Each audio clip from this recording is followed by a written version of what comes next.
Oh, you alright? What's up guys, it is Dave, Fishy Repeat here, aka Kiwi Sangnam Ja, fishing with Marcus. Yeah, on this video we get into some pike. Oh, you are having a shit of a day, brother! And into some sea bass. Done it, bro! I even get to try some sea bass ceviche and explore the beautiful, balmy, warm countryside of England. Hope you guys enjoy. Marcus used to be a professional charter fisherman targeting huge New Zealand yellowtail kingfish, but moved back home to the UK a few years back, where he's since set up his own sea bass guiding business, Seeker Sport Fishing. My family decided to travel to England to see where my dad was brought up, and if you know me and you know this channel, you'll know I try and go fishing everywhere we travel to, and this time would be no exception. Marcus is one of the keenest and most skilled fishermen I've ever met. So once my family had locked in flights to London, I immediately messaged Marcus and we started formulating a plan. It took over 24 hours to fly from New Zealand to London, including a short stopover in San Fran. Once I was in London, I then had to travel an additional couple of hours by train to get down to West Sussex, Chichester. Come on, ticket. We're on the way.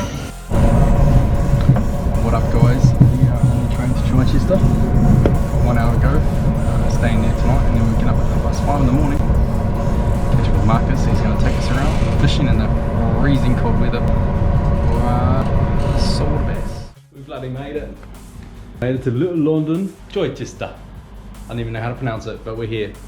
We are going fishing tomorrow. I'm stoked.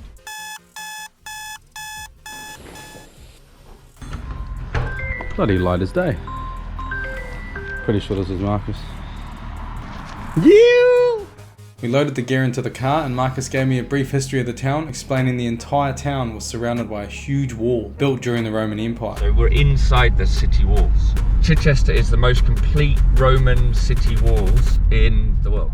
Marcus then started explaining his plan of attack for the day. Marcus had already warned me that we were fishing very early in the season. Got to really think outside the box. So the chance of catching a sea bass was slim, but I had confidence in Marcus's ability and knew we'd catch something. So we had our high tide at 3:49, 4.1 meters, Yeah. and then low at 9:15. So we're fishing the outgoing. We're fishing the outgoing, but we're on a decreasing tidal pattern. So yesterday was a bigger tide, we were closer to our springs. So we're heading in towards the neaps at the moment. There's advantages and disadvantages of both. Like different estuaries fish better on incoming and different fish better on outgoing. And also like a high tide would be 5 meters, so it gets right up into the seagrass, all at the back of the estuaries, whereas today that habitat hasn't even flooded overnight, so they like loads of marks like are already off. Like they're already just not ever going to be the ones that we want to be in today. It also means that there's less tidal range, so like from 4.1 to 1.4, you know, that's not that much movement really, which means there's not much current in the harbour, so you can't hunt them on the spits and like where they're hunting bait in weed, because they love a bit of current where bait fish are just getting like shooting at them. Marcus kindly gifted me one of his favourite topwater lures. Then he showed me some of the lures we might be using for the day. Yeah, so you get to see like all the little knickknacks that we're going to use. Oh, nice. So that's all kind of like lots of soft baits that we might use today. And then these are even smaller stuff underneath. Like that's what one will eat under the bridge, you know. Our first spot started under a bridge where we had to scale down one heck of a slippery canal wall. Just don't slip down, it's pretty easy done, to be honest. Wow. You alright? Nearly. That was almost you? Nearly. I don't like that green patch. Nah, that looks slippery as shit. You made that look easy. I'm gonna make this look dumb. You alright? Just take it easy. Oh yeah, that should be right. Hopefully there's a fish down there for this shit. We can get down, we can get up. He's in. Like a hippo. Hippo entering. Right. There's little fish right there, dude. Yeah. That's why we're here. So far corner Far on the corner. left. As soon as it hits the water, flick that bail arm. Yeah, fine. Flick that bail arm over straight away. Bring it up. Wind. Yeah, and then that's it. And then just kind of tickle it through there. We didn't get any takers, but we did spot some movement further upstream. Unfortunately, that meant we now needed to scale back up this flippin' wall. Not as bad actually. I haven't fallen over yet. Just be careful. I know we're having a laugh, but please be careful. Got it. Oh! Fish showing, look. Fish showing. Oh, you bastard, I just made it up. No, it's good. Oh, you're right.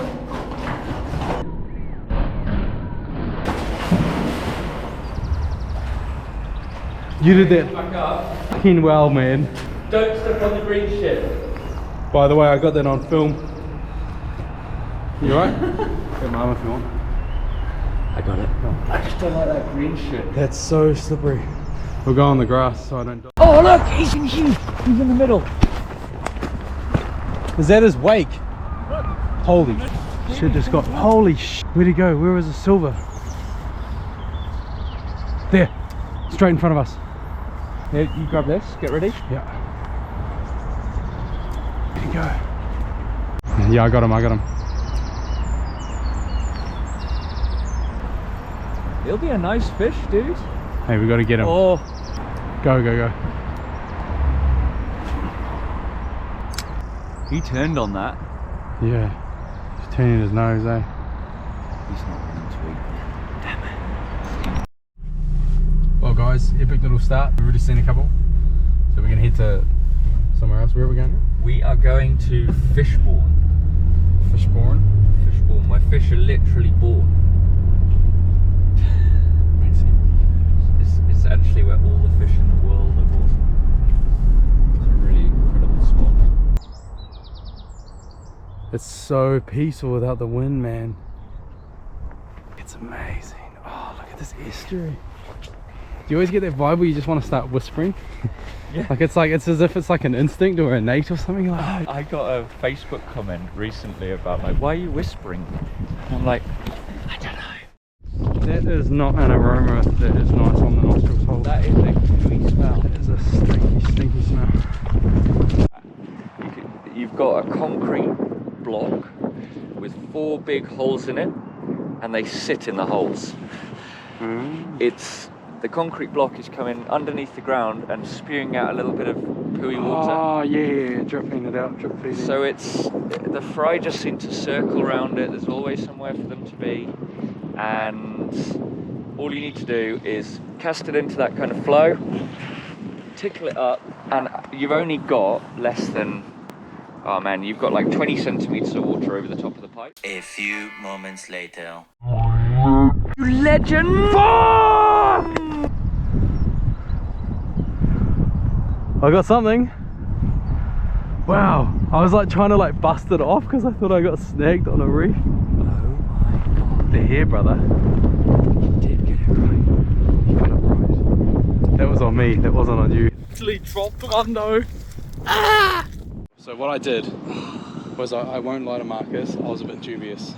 So I didn't turn hindsight on to save the battery. So I went and clicked it, otherwise I wouldn't have been in that nervous state. And I lost the fish, so that's on me.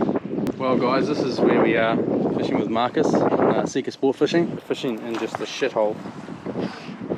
We are quite literally fishing. Yeah, that's a shithole. Literally. That is a hole where shit comes out of. And what a place to fish. But what else nearly just came out? Big ass bass. If you guys are enjoying this video already and you haven't subscribed, because all I do is just show fail fishing, you should probably hit that subscribe button. Marcus wanted to come back to this exact spot at high tide, but it was still low tide, so we had about 4 hours of time to spare. Marcus asked if I'd be keen to try and catch a freshwater Northern Pike. I've dreamed about catching a pike ever since I found out about them, and I was absolutely frothing at the opportunity, so after immediately confirming that I was keen, we headed off to a nearby lake to try our luck. Marcus had rigged up a pike lure, which was a surprisingly large rubber paddle tail lure, with a wire trace and "Eat Me" written on the tail for good luck. Already fizzing, I started casting, hoping for a stroke. Nice. Imagine that for a kingfish. Yeah. That would work.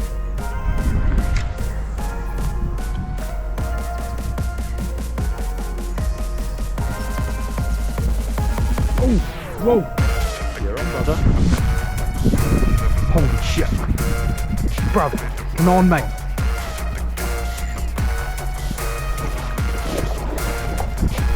Oh! Oh! You are having a shit of a day, brother! Oh, he's right there, he's right there. Did I do anything wrong there? No, Was it just too get it high? back out, get it back out. Oh my god, how did he drop doubles? I wasn't even fucking around. I didn't even high stick the. What are you? Get that lower moving. He might come back, Pike. Very, very, very, very territorial. That's unbelievable. Hey, it's not your fault though. You put me on the fish, so I just keep dropping. Oh, that rips me. They hit hard. Oh, shit! He's right in there, boys. Oh shit! Oh my lord, that was good. Yeah, keep it moving, keep it moving. Oh! Keep it moving. Holy my days! Go again. My absolute days, mate. Get it moving. Go further and then get it moving from him, otherwise he's going to spook. Get it moving, get it moving. Faster than that, you want to fire him up. Go out further. Look at the big boil that he's come in. And now just, yeah. But that's it, that's it. Unbelievable. Come on, baby, come on. That was mint. That was ridiculous. That was so mint. To be fair, you don't have pliers, so I kind of just wanted to, you know, release. Oh yeah, thanks buddy. Nah, that's what I'll do for you. That was sick. Unbelievable. Ridiculous fish. That was just, he was like right up your arse on that thing. Well, I've lost 2 fish now. Marcus has put me right on them. In fact, put the fish on the lure, and I've just dropped them. Oh, we're having a good time. That was a hit, eh? Yeah, that was a hit. Go again. What did I do wrong there? Nothing. They're just a bit like they're just tapping them, but there's a fish out there.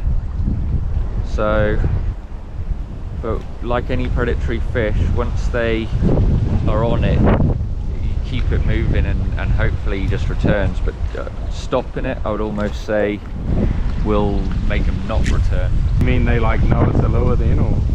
Well, it's just not that natural thing for a fish to be tapped and then not and then loosed just knocked off. Yeah. Like unless they think they've really like maimed it. Yeah. And even then, if they think they've maimed it, they're still going to come back in.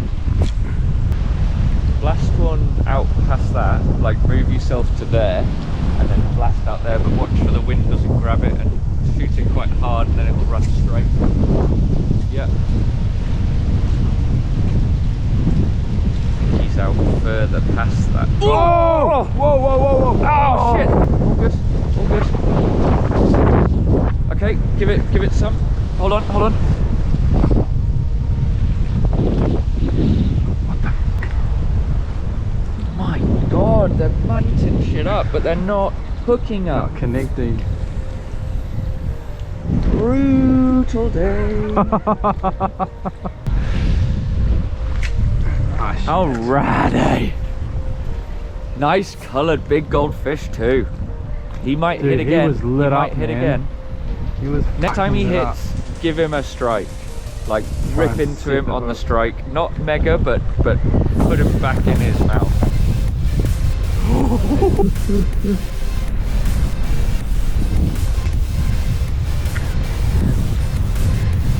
That was that. Oh. Give it him! Give it him! Yeah, okay. Yeah, boy.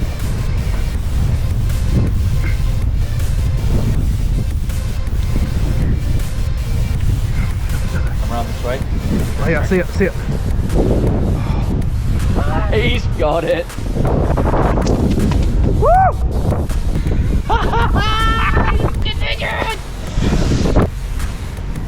Did it? You've actually got one. Yes, boy. The Northern Pike. One hell of a predator. Mate, I'm and actually absolute monster teeth. Look at those That is so cool. Well done, brother. Oh, that is sick. That is murky as shit, though.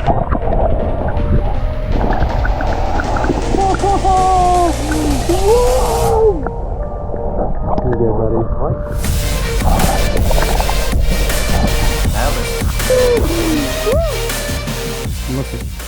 Brand new out the pack pretty much, and that's what she looks like after a couple of fish. Absolutely ridiculous. Check that out. Monstered. Some cuts, and that's from the gill plate, not the teeth, the gill plate. Well guys, you're having an absolute ripper. Yeah, boy. Legend. So what we're basically doing, unless I'm wrong, is we're just killing time with the tide. Pretty dead low, eh? Pretty much. So, Ticking off the species. ticking off a fucking 6 species too. So yeah, absolutely fizzing. Yeah, very exciting so far.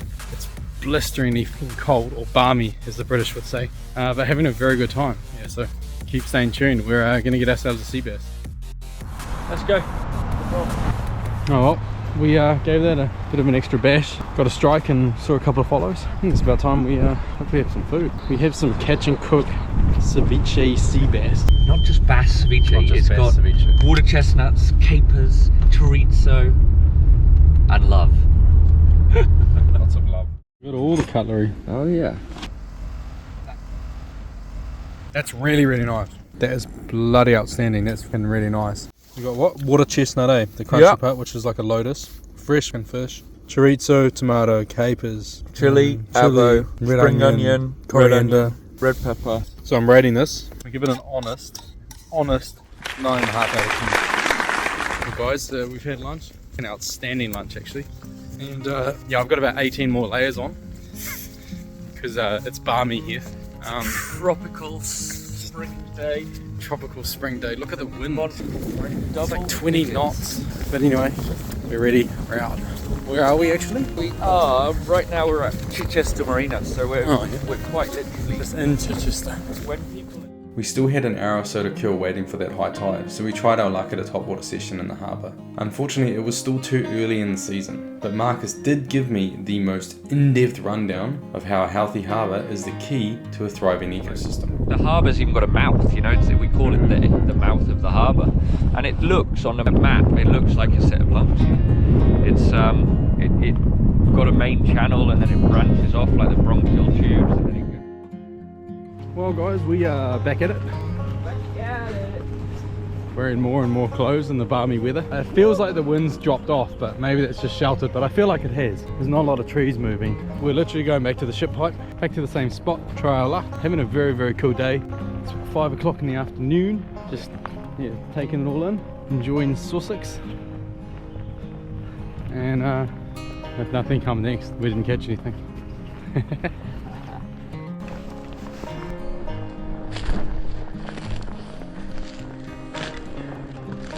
Alrighty, so those birds out there are pretty much exactly where we were fishing this morning on the low tide. Going to keep moseying out there and try our luck. It is significantly calmer in the afternoon. Obviously that wind's died off for the arvo. Much nicer. Yeah, exactly. Now, what you'll see with the bass, usually when you're down at wading level, is you'll see the back of them. They don't have that spiky fin up. They're sitting there with their fin completely retracted, and then you'll see the tail. And they've got a rear undulating little dorsal with a tiny little tail pin behind it, and then you'll see a lump like that. And earlier on in the trip, Marcus also described how they use their lateral line for hunting as well. You'll question whether it is what it is. I purchased new waders specifically for this trip, and now was the time to really put them to the test, wading out in freezing cold, waist deep water, all in the hopes of catching the elusive sea bass.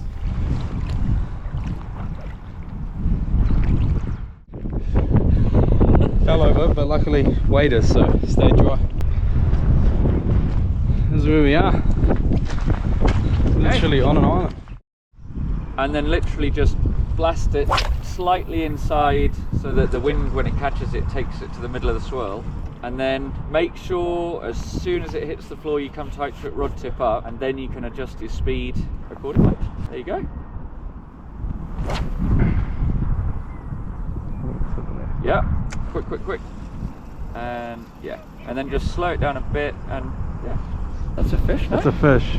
A very small one, but it's definitely a fish. Come on, baby. Yo, yeah, boy. The sea bass is here. Yo. Fucking done it, mate. Woo! The old sea bass, eh? On the slow pitch. What a little predator.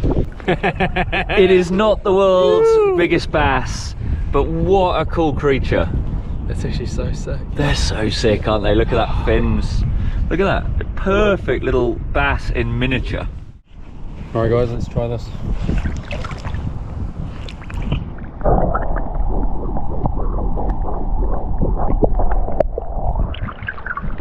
Did it? Can done it, bro. Bass and a pike. Bass and a pike. Goal. Pike and a bass. Bass and a pancake. And Marcus even managed to catch a sea bass for himself. I don't know what the Yeah, that was weird. That was the weirdest thing. That was weird, eh? It was like tiny, and then A whole lot of weight. What? Big lump of seaweed. I still think there was maybe a fish on there though. Yeah, there is, look. Oh, what? Well, almost. So now we got to go and walk across this thing. And before I knew it, this amazing fishing trip was coming to an end. We stopped off for a quick bite to eat before Marcus dropped me off at the train station. Cheers, mate. Fucking epic. Well, that's it for the end of Chichester. An absolutely 10 out the gates trip. Marcus is a fucking legend. He's a fish whisperer. He's a fish wizard. Taxi wants us to move. If you're ever in London, not even just in Chichester, if you're ever in London and you want to go guiding, go with this master. And I hope you guys enjoyed this video. I better move my car. Stay tuned for part 2 where I go fly fishing for brown trout in the Highlands of Scotland. Go left, you've got one. Thanks so much for watching right till the end. Here's some bonus footage of Marcus explaining how the harbour is the life source of the ocean. All of this organic growth has grown really quickly. It's not meant to really attach to anything. It's meant to move around on the wind. Like, I call the weed the currency of the harbour. So the whole harbour runs on UV and decay, and it's natural organic matter that it wants to break down, put it into the water, and then start the food chain. That's it. So these harbours are like a set of lungs for the land. It's a very beautiful relationship. The intertidal zone around any country around the world is incredible. It's where the little fish breed as well, eh? If there's no estuary there. That's it, and they are just massively important places where what's going on in this nutrient exchange with land and sea. So the sea is bringing nutrients in, and then on the next tide it's taking nutrients out, putting it back into the oceans to start the food chain for the small filter feeding krilling fish.